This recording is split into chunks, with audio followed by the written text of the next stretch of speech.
Hello lovely people, welcome to another episode of Book Chat, the regular... No, that doesn't work anymore because it's not monthly.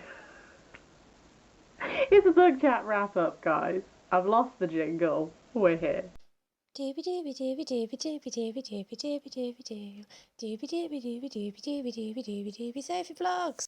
So, I have 4 books I want to talk to you about this week. I'm going to put my tea down so that I do not spill it all over my books. We are going to kick things off with Watchmen by Alan Moore and Dave Gibbons. This was an interesting reading experience because I have seen the Watchmen film. I knew that people were dissatisfied with the Watchmen film, so I was reading this as a graphic novel, yes, but I was also kind of reading this as like a let's think about film adaptation type thing. So, if you don't know Watchmen, it is a very iconic graphic novel from the 80s, and it's sort of... in this world, you have sort of superheroes, like people in masks who fight crime. It's much grittier, it's much more dealing with, like, ideas of questionable morality and, like, anti-heroes, kind of, but also, like... And also there was, like, this law passed, so these mass heroes have had to stop fighting crime, etc. So it's kind of like what do you do once that finishes, also kind of looking at, like, a moment in political time and political tensions and all stuff like that. Essentially, there's a lot going on in here. One thing that I found interesting is the way that this is, like, framed. I enjoyed that sort of each, what would be an issue, ended with both a quotation that was very relevant, and then sort of like an addendum. So there you had the graphic novel, and then you had something at the end, whether that was like an interview from a magazine with a character who was relevant to that portion, or like some classified files, stuff like that. That was an interesting element, as well as the main story in this, which is following these characters. There's also sort of a there's a guy who's sat by this newsstand who's reading this comic, and that story often the text of that story is interspersed over panels that show you stuff that's going on in these characters' lives, and it was interesting as that went on to see how that grew more relevant. I think if we go to that film topic briefly, I think I kind of understand how people felt a bit, because when I was reading this, I was like, the film did everything that is in this, but also the film sort of didn't do a lot of these points that I feel like were being explored. So plot-wise, we followed like A, B, C, D, etc. But like, I haven't rewatched the film in a while, I should also say that.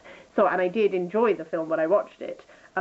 However, thinking about it now, having read this, I can see how there's some lack of all of these messages and all of these discussions that make it so hard to sum up exactly what this is about, kind of weren't there. So I do sort of see that dissatisfaction.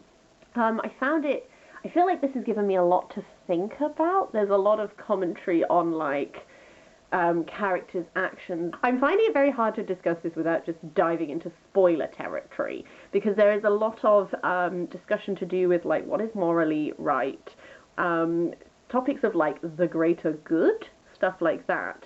Suffice to say, lots to think about. This took me quite a while to get through. Bearing in mind, graphic novels are usually something that you tend to read because you're like, oh, I'll just read a quick graphic novel.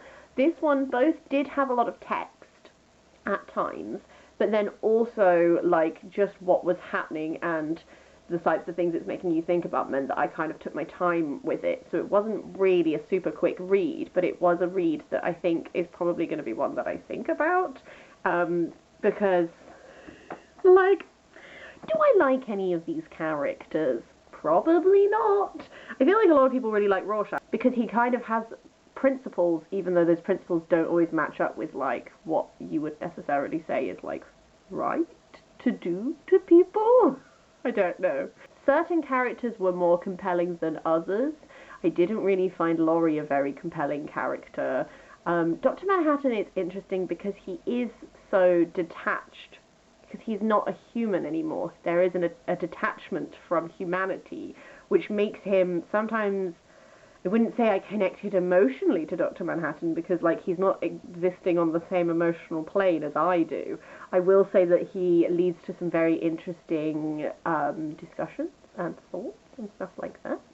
Suffice to say, I feel like this has been less concise than my other reviews will be in this, because I think there's a lot I'm still sort of mulling over, but I'm glad I read it, and I do understand, especially for the time it was released, I understand why this is like iconic, etc. And I feel like it's something which, when you read now, you sort of occasionally have to remind yourself that like these morally grey, these anti-heroes, these discussions and blah blah blah, like this is an earlier example of that than ones you would have now. So you might be like, oh yeah, I'm familiar with this type of thing, but it's like, yes, but where did it come from? After that, I read something completely different. That is Letters on England by Voltaire. Just, some variety for the channel. Letters on England is Voltaire's letters, all about England. So Voltaire is very, very famous, like French writer, etc. He was exiled from France, and he ended up spending much time in England. These are letters that he wrote about his time in England. The reason I read this initially is because the first few letters are to do with Quakerism, and I've mentioned before a couple of times, my boyfriend is a Quaker, and he was just like, this was his first encounter of the concept of Quakerism. So he was like, oh, just read the first couple of letters and get Voltaire's perspective on Quakerism. I found it interesting, and I carried on reading the whole thing. I will admit I skipped the final letter because it's very long, and he's responding to someone else's text, and it was just, I've not read the original text, I skipped that one, I'm sorry. But this is very interesting. Essentially, Voltaire was exiled to England for 3 years during the 1700s, and so this is a really interesting snapshot of England in that time from the perspective of someone who is not English. So I feel like a lot of my 18th century, 1700s is the 18th century, so if you get it right. I feel like a lot of my 18th century things I've read, if they're giving me a perspective on what England is like, are from like English authors. So it is interesting to get Voltaire's perspective, especially because he's doing this thing. So like, he's exiled. So in many ways, he's showing England as like, hey, here are all the good things about England. Kind of, I was reading it as like, he was like, I'm having such a great time without you guys. I'm living it up in England. Here's what's cool about England. But then at the same time, he is French, and he would like to come back to France at some point. So he's every now and then doing these little asides. So he'll be like, oh, England has this really great thing. And then or like this really great person. And then he'll be like, but of course, as French people, we know, blah, blah, blah, blah. So it's like that interesting mix of being quite complimentary and blah, blah, blah, also calling out when things are weird to him. I don't know, there was just an interesting perspective of like, he's an outsider from England, but he's also technically at this point an outsider from France because he is exiled. So it's just an interesting perspective, and he's very astute and that sort of thing. The topics this explores are, it starts off looking at different like religious presences in England, so not just Quakerism, but like other different religious sects, and how like Scotland is Presbyterian largely and stuff like that. And then he also talks about philosophers, some scientific stuff. He covers a lot of different topics, and also like he translates some Shakespeare into French and gives commentary on like tragedy and comedy and stuff like that. So I found this really interesting as like a snapshot into a view on England in the 1700s from someone who is in this weird position in his life.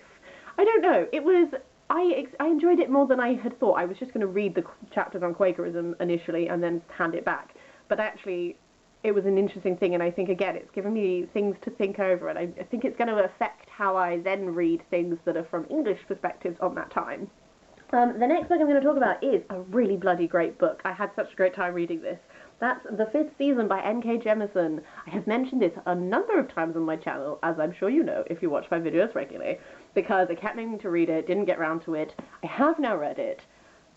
Ooh, what a world! This is another one that I'm going to find hard to sum up. So, this is kind of a mix of fantasy and science fiction, I think. That was a face. It's set in this world called the Stillness.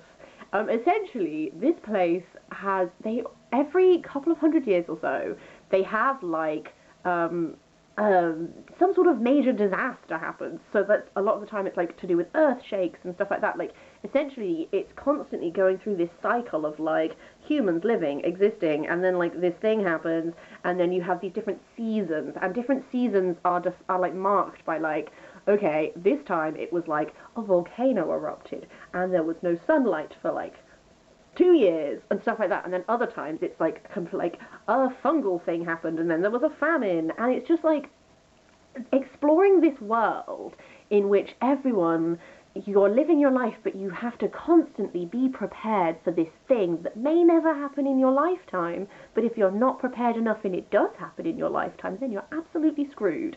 And how do you, as humanity, make sure that you manage to survive through all of these seasons? And then this one is essentially like, at the very start of this, that a season is beginning and that is going to be lasting for a very long time. Also within this world is these people who can draw power from like the rocks and the ground and blah blah blah. They can perform all of this stuff, so they're feared by a lot of people. Orogeny, I think that's how you say it. I don't think it sounds very good with my Bristolian accent.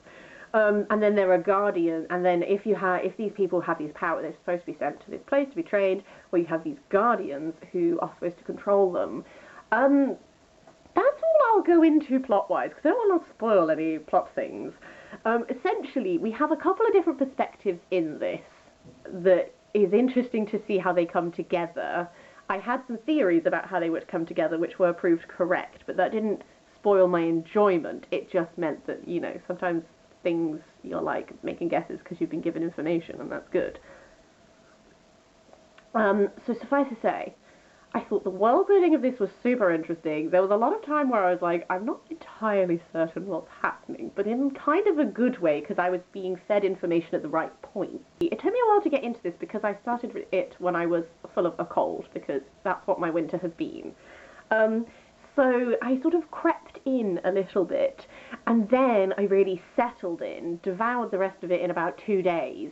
I went back, when I was like halfway through, went back and reread the first portion, which I hadn't properly taken in because I was full of cold, and then carried on.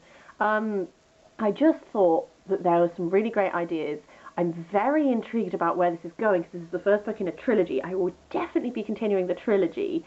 I don't know if I've really added anything to the general conversation about this book, any insights that have not previously been said, but all I can say is that I had a really fantastic time reading it. I found the writing style, I know some people don't get on with N.K. Jemison's writing style. I personally had a cracking time. I just had a really good time. That's about as concise as I can be. Very interesting world building, very interesting ideas. I can identify things with which we need more information on that I am sure are going to be expanded upon. But suffice to say, this was just full of such ideas in a way that I've just never really read anything like it, I think. So I had a great time. And we're going to end on something which is also completely different. It's been a bit of a varied reading time, this book chat. But that's The Austen Girls by Lucy Worsley. This comes out in UK 2nd of April 2020. This is another one of Lucy Worsley's middle grade book series. She's done a couple of these by now. I've read Eliza Jane, which is sort of Tudor history, Catherine Howard sort of thing. This is, as the title might suggest, Regency era Jane Austen. This is focusing on two of Jane Austen's nieces. Our perspective is from Fanny, who is Jane Austen's favourite niece, but also her other niece, Anna, is also like a main focus in this. And it follows Fanny and Anna as they are coming out into society, going to their first balls, the pressure to find a husband, and then also some other plot lines that are developing. Jane Austen is a character in this because she's living in the same house as Fanny, but also she is very much viewed through like Fanny's eyes, so that sort of thing. This was a fun read. I think it did very much what Eliza Jane also did. I think Lucy Worsley manages to bring with her, because she is a historian, she manages to bring with her all of this historical knowledge about what everyday life would be like, what clothes you would be wearing, what your household would be like, stuff like that, and then weaves all of that into her children's books. So I think that children who read these series of books end up with quite a good idea of like what actually life was like. So Eliza Jane had it a lot with like describing like, oh, the rushes on the floor, blah blah blah, and this has it a lot with like, how does Fanny lives in a much richer household than her cousin Anna does. Just looking at what like daily life is like and contrasting those two things from like, they're not horrendously wealthy, but they're fairly well off. versus Anna, who has to, and this plays into the attitude towards getting a husband as well. Obviously, Fanny's mother wants her to marry well and wants her to marry money and blah, blah, blah. Anna has much more practical concerns of, she doesn't really get to indulge in, oh, what if, Duke so-and-so would be interested, because that's not a reality for her. Instead, it's, she has to marry someone who has enough money to support her, but also, like, how do you do that and also try and find a husband that you're going to want to spend your time with and who isn't just, like, a terrible person that you don't have anything in common with? So I think this did a good job of showing you the pressures, the differing pressures based on your class, but also the pressures that there were on women in, well, actually, technically, girls, because these are like 16, they're like still children, but like girls in this era to marry and marry well and stuff like that. But also it explores other topics, like it explores the Regency justice system as well, because there is essentially a friend of the girls is in some trouble, and along with their Aunt Jane, they try and help that person out. And in doing so, you also get to explore how the justice system is very corrupt, and people will just be shipped to Australia for, like, very, very, like, minor things that we would call minor infractions, but that's because this is a justice system that is based on protecting property rather than protecting, like, your individual person. Suffice to say, I think I enjoyed this one slightly more than I enjoyed Eliza Jane, partly because with Eliza Jane, because it was so geared around Catherine Howard, if you know Tudor history, you know what's going to happen, because it's like, well, yes, we all know how that ended.